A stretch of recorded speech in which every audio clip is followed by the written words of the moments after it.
Hello everyone, UPSC PYQ series में आज हम करने वाले हैं जियोग्राफी ऑप्शनल का क्वेश्चन। ये जो क्वेश्चन है जियोस्ट्रॉफिक विंड पे बेस्ड है। इसका पहला पार्ट आपको एक्सप्लेन करने को कहता है विंड क्या है, ये जियोस्ट्रॉफिक विंड। सेकंड जो पोर्शन है वो कहता है explain the relationship between barometric slope and air circulation. ये 10 मार्क्स का क्वेश्चन है और ये 2023 में पूछा गया था। आप देख सकते हो इसमें जो वर्ड लिमिट है वो 150 वर्ड्स है, उसी के विदिन रह के हमें इसका आंसर करना है। अगर हम सिलेबस की बात करें, सिलेबस में ये फिजिकल ज्योग्राफी में आप क्लाइमेटोलॉजी का जो सिलेबस देखोगे उसमें आप pressure belt, atmospheric circulation, planetary and local winds, jet streams को ध्यान में रखो। इंट्रोडक्शन जो होगा उसमें पहला पार्ट जो है क्वेश्चन का उसको हम टारगेट करते हुए इंट्रो करेंगे। Geostrophic wind refers to the theoretical wind that results from a balance between the Coriolis effect and the pressure gradient force in the atmosphere. This type of wind flow parallel to isobars and is typical at higher altitude where friction with the earth surface is negligible. इसमें क्या है कि हमें दो force के बारे में देखना है, स्टडी करना है। पहला जो फोर्स है वो कोरियोलिस फोर्स है, दूसरा है प्रेशर ग्रेडियंट फोर्स। दोनों एक दूसरे को बैलेंस करते हैं तब ये जियोस्ट्रॉफिक विंड पिक्चर में आता है। और ये जो विंड है ये ब्लो करता है आइसोबार्स के पैरेलल। ये ध्यान रखना, ये आइसोबार्स के पैरेलल ब्लो करता है, हम डायग्राम में देखेंगे।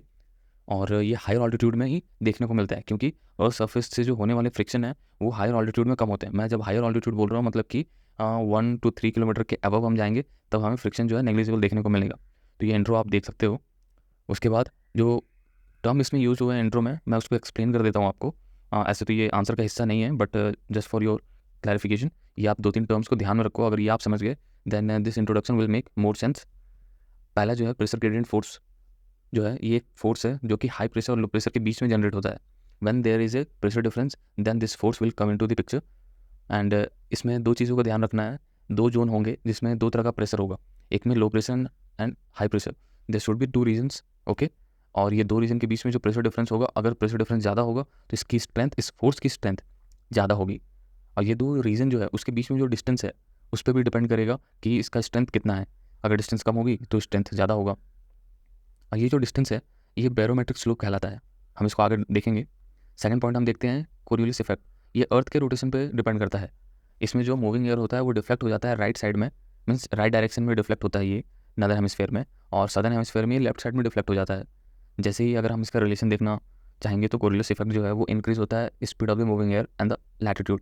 जैसे ही हम पोल की तरफ मूव करेंगे ये जो कोरियोलिस इफेक्ट है ये बढ़ जाएगा क्योंकि जो अर्थ का जो स्पीड है, रोटेशन का जो स्पीड है वो पोल पे ज़्यादा होता है और इक्वेटर पे कम होता है।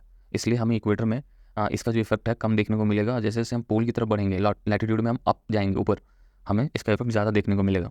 जब बैलेंस ऑफ फोर्स की बात होती है, जो तीसरा पॉइंट है हमारा, उसमें आप देखोगे जो ये दो फोर्स हैं ऊपर की, ये दो जिनका मैंने जिक्र किया, ये दोनों एक दूसरे को बैलेंस करेंगे, इक्विलिब्रियम सिचुएशन में लेकर आएंगे, तभी ये विंड सामने आता है और ये ब्लो करेगा पैरेलली। जनरली क्या होगा कि हाई प्रेशर से लो प्रेशर की तरफ जाना चाहिए विंड को, लेकिन कोरियोलिस फोर्स के कारण वो डिफ्लेक्ट होगा नदर हेमिस्फेयर में राइट साइड में, सदर्न हेमिस्फेयर में लेफ्ट साइड में।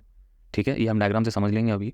और ये डिफ्लेक्शन के बाद जो ये विंड का जो ब्लो है ये पैरेलल हो जाएगा किसके, आइसोबार्स के। तो हम देखते हैं आइसोबार्स क्या होता है, फिर ये देखते हैं कि ये दोनों फोर्स एक दूसरे को कैसे बैलेंस करते हैं, आगे डायग्राम में समझते हैं। पहले तो एयर सर्कुलेशन में आप लो प्रेशर एंड हाई प्रेशर को समझो कि जो लो प्रेशर होता है वहाँ पे वो लो प्रेशर जनरेट कैसे होता है। जनरली वहाँ पे हीट होती है, एयर गर्म होती है, हल्की हो जाती है, वो ऊपर चली जाती है, तो जो नीचे का एरिया है वो खाली हो जाता है, वैक्यूम क्रिएट होता है, वो अपनी तरफ आसपास से हवा को खींचता है। तो हाई प्रेशर जो जोन है वहाँ से हवा लो प्रेशर जोन की तरफ बढ़ना शुरू हो जाती है और इससे एक मूवमेंट शुरू हो जाता है एयर में। अब यहाँ पे जियोस्ट्रॉफिक विंड को इस डायग्राम से समझो, दोनों हेमिस्फेयर के डायग्राम्स बने हुए हैं यहाँ पे। आप देखो नदर्न हेमिस्फेयर और सदर्न हेमिस्फेयर। पहले ये डायग्राम में समझाता हूँ आपको। इसमें दो लाइन जो आपको दिख रहे हैं वो दो आइसोबार्स है, पैरेलल दो लाइन है, वो आइसोबार्स है। एक 704 मिलीबार का, एक 708 मिलीबार का। और पीएच जो है और सी दोनों एक दूसरे को बैलेंस कर रहे हैं, पीएच और ये आपका प्रेशर ग्रेडियंट हो गया। ठीक है, प्रेशर ग्रेडियंट ऊपर की तरफ क्यों दिख रहा है, क्यों 708 से 704 की तरफ प्रेशर ग्रेडियंट ज़्यादा दिख रहा है, क्योंकि हमें ये बात पता है कि जो विंड का जो मूवमेंट होगा वो किधर होगा, हाई प्रेशर से लो प्रेशर की तरफ। इसलिए जो पीएच का जो डायरेक्शन आप दिखाओगे वो हाई टू लो की तरफ दिखाना, मीन्स कि 708 से 704 की तरफ जाता हुआ कौन सा लाइन दिख रहा है, पीएच का लाइन, वो प्रेशर ग्रेडियंट का लाइन है। अब उसी के ठीक ऑपोजिट उसको बैलेंस कर रहा है कौन, कोरियोलिस फोर्स। ठीक है, ये दोनों एक दूसरे को बैलेंस कर रहे हैं। अगर देखा जाए नियम जैसा कहता है कि हाई प्रेशर से लो प्रेशर की तरफ जाना चाहिए, उस हिसाब से जियोस्ट्रॉफिक विंड जो है जिसको वी से डिनोट किया है वो पीएच के साथ बहना चाहिए था, लेकिन ऐसा हुआ नहीं। उसको क्या किया कोरियोलिस फोर्स ने, डिफ्लेक्ट कर दिया नदर्न हेमिस्फेयर में राइट साइड में क्लॉकवाइज 90 डिग्री और सदर्न हेमिस्फेयर में एंटी क्लॉकवाइज 90 डिग्री। और ये दोनों ही कंडीशन में ये पैरेलली ब्लो कर रहा है आइसोबार्स के। आप देखो आइसोबार्स इसमें आप जो ये नंबर्स देख रहे हो 120 मिलीबार, 114 मिलीबार, 16 मिलीबार, ये जो लाइन्स हैं ये लाइन्स ऐसे रैंडमली ड्रॉ नहीं किए हुए हैं। आप वर्ल्ड के मैप जो देखोगे जो जो जिस जिस रीजन में प्रेशर सेम है उस रीजन को हम कनेक्ट करते हुए एक लाइन खींचते हैं, उस लाइन को हम आइसोबार बोलते हैं, अगर वहाँ का प्रेशर एक जैसा है तो। उसी तरह एक एक टर्म यूज़ होता है आइसोथर्म। अगर दो से ज़्यादा रीजन है जिसका टेम्परेचर सेम है, सिमिलर है, तो उसको हम एक लाइन से कनेक्ट करेंगे, उसको हम आइसोथर्म कहेंगे। उसी तरह ये आइसोबार्स हैं। अब हम देखते हैं जो हमारा सेकंड पार्ट था उसमें रिलेशनशिप पूछ रहा था, बैरोमेट्रिक स्लोप और एयर सर्कुलेशन। एयर सर्कुलेशन तो आपको पता है एयर की मूवमेंट, और बैरोमेट्रिक स्लोप हमने बताया था जो लो pressure and high pressure zone के बीच में जो डिस्टेंस होगा उसको हम डिनोट करते हैं स्लोप से। तो इसका रिलेशन इस्टेब्लिश करने से पहले आप ये चीज़ ध्यान रखो कि हम बात किन किन चीज़ों की कर रहे हैं। यहाँ पे प्रेशर ग्रेडियंट की बात कर रहे हैं, बैरोमेट्रिक स्लोप की बात कर रहे हैं, और एयर सर्कुलेशन, उससे होने वाले एयर सर्कुलेशन की बात कर रहे हैं। तो जो पहला रिलेशन है वो इसी पे बेस्ड है कि जो एयर का मूवमेंट है वो स्टार्ट ही होता है जब प्रेशर डिफरेंस होता है। Means air starting means air movement जो स्टार्ट ही होता है, उसकी जो स्टार्टिंग पॉइंट है वहीं पे जो प्रिंसिपल काम करता है वो है प्रेशर डिफरेंस का। अगर प्रेशर डिफरेंस नहीं होगा तो एयर में मूवमेंट नहीं आएगी, वही पहला पॉइंट है। तो प्रेशर डिफरेंस होना चाहिए एयर के मूवमेंट के लिए। दूसरा, विंड की स्पीड, मूवमेंट आ गई अब विंड में, ठीक है, एयर में मूवमेंट आ गया। अब क्या है कि उसकी स्पीड किस पे डिपेंड करेगी कि हमारा जो प्रेशर डिफरेंस है वो कितना है, वो स्ट्रॉन्गर है कि नहीं है। तो सेकंड पॉइंट हमारा विंड स्पीड जो है वो रिलेशन दिखाता है कि जितना ज़्यादा स्ट्रॉन्ग होगा the steeper pressure gradient results in stronger geostrophic wind. तीसरा जो है सर्कुलेशन पैटर्न, जो डिस्टेंस है, जो हम डिस्टेंस की बात कर रहे थे low pressure zone and high pressure zone के बीच में, अगर उसमें वेरिएशंस होंगे तो वो वेरिएशन जो है इन्फ्लुएंस करेंगे किसके फॉर्मेशन में, साइक्लोन एंड एंटी साइक्लोन के फॉर्मेशन में। तो ये तीन तरीके से आप रिलेशन को स्टैब्लिश कर सकते हो किसमें, barometric slope and air circulation के बीच में।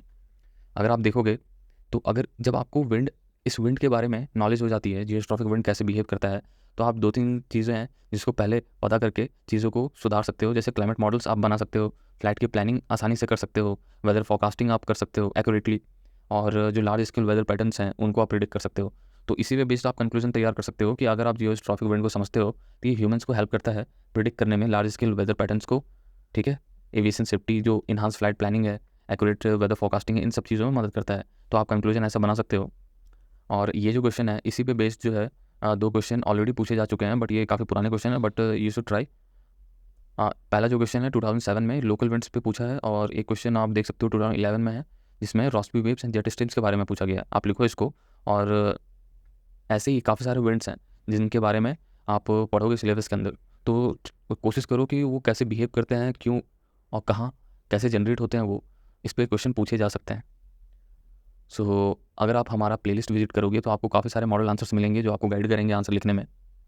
सो अगर आपको ये वीडियो अच्छा लगा, इन्फॉर्मेटिव लगा, तो please do like and do share, and thank you very much.